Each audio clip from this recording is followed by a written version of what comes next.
सुप्रभात बच्चों। कैसे हो बच्चों?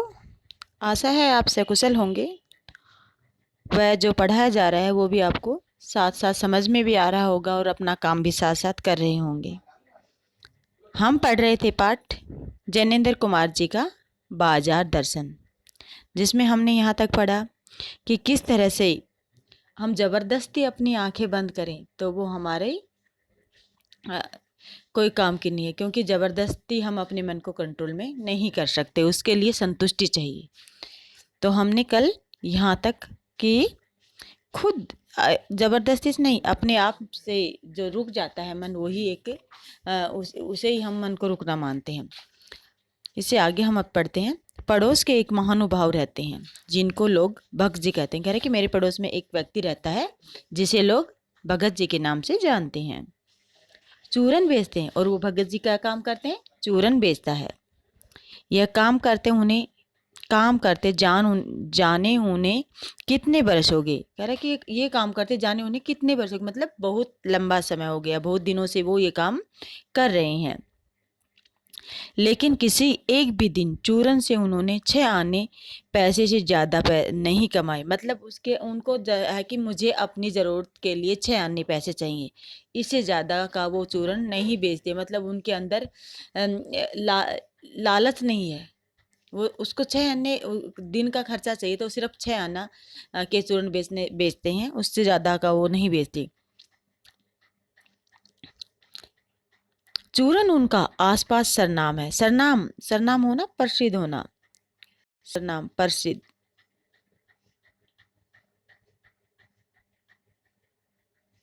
प्रसिद्ध जिसके बारे में सब जानते हों। और खुद खूब लोकप्रिय है। और करे वो खुद भी भक्त जो चूरन वाला है वो भी खूब लोकप्रिय है। सब लोग उसे प्रेम भी करते हैं और उसे जानते भी हैं।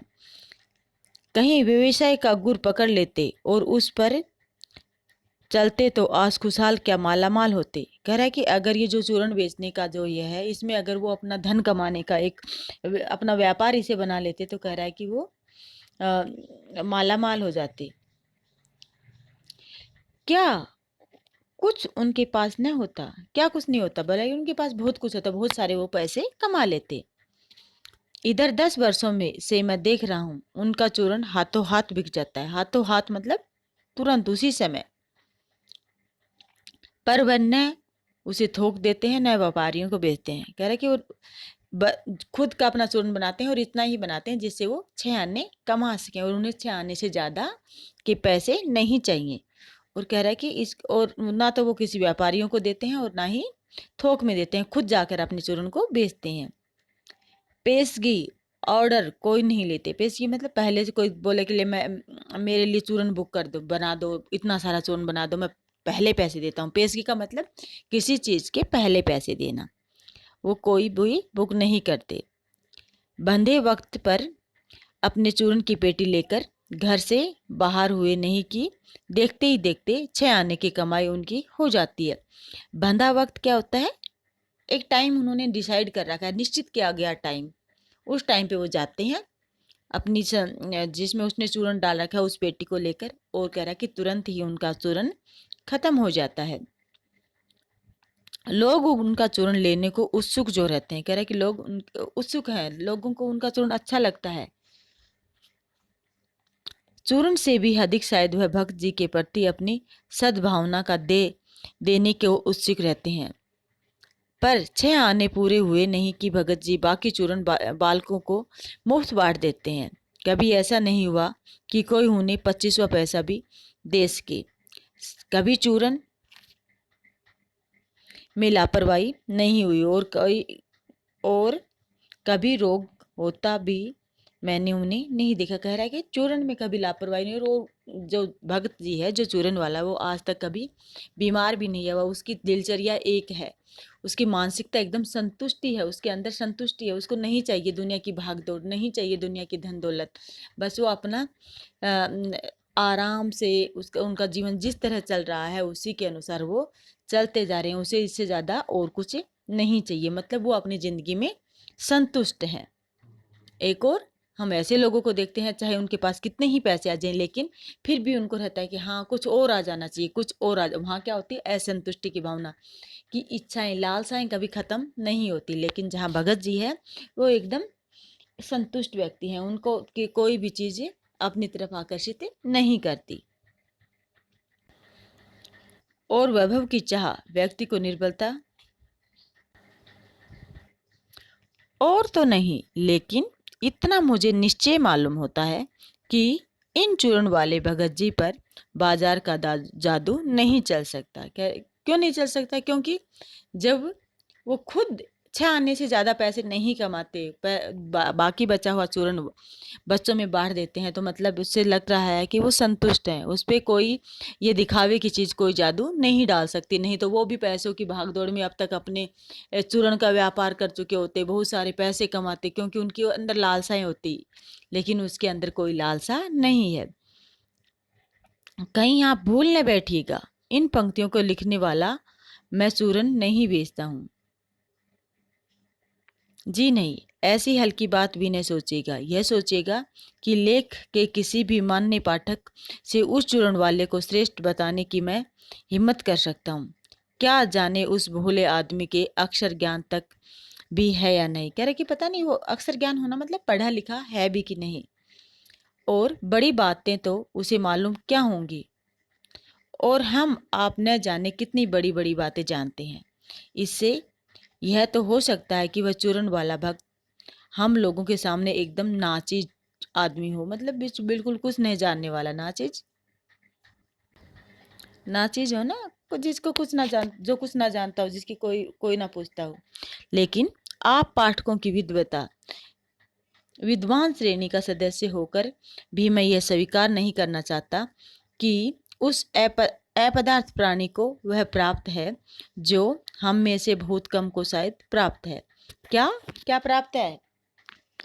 संतुष्टि। उस पर बाजार का जादू वार नहीं कर पाता। माल बिछा रहता है और उसका मन अडिग रहता है। अडिग मतलब बिल्कुल नहीं डिगता, जाओ जो सोचता है वही करके। चूरन बेचने आया तो चूरन बेच के सीधा जाएगा, उसको चाहे उसके आसपास कितना ही सामान हो, उसे कोई लालच उत्पन्न नहीं होता। पैसा उसके सामने होकर भीख तक मांगता है कि मुझे ले लो, मतलब कि पैसा भीख मांगता है, मतलब कि उसके पास चूरन है, वो बेचकर बहुत सारा पैसा कमा सकता है, लेकिन उसको पैसे की बिल्कुल भी लालच नहीं है। लेकिन उसके मन में पैसे पर दया नहीं समाती। वह निर्मम व्यक्ति पैसे को अपने आहत घरों से बिलखता ही छोड़ देता है। यहाँ पे व्यंग्य कर रहा है कि वो व्यक्ति निर्मम, यहाँ निर्मम नहीं बल्कि वो संतुष्ट है, लेकिन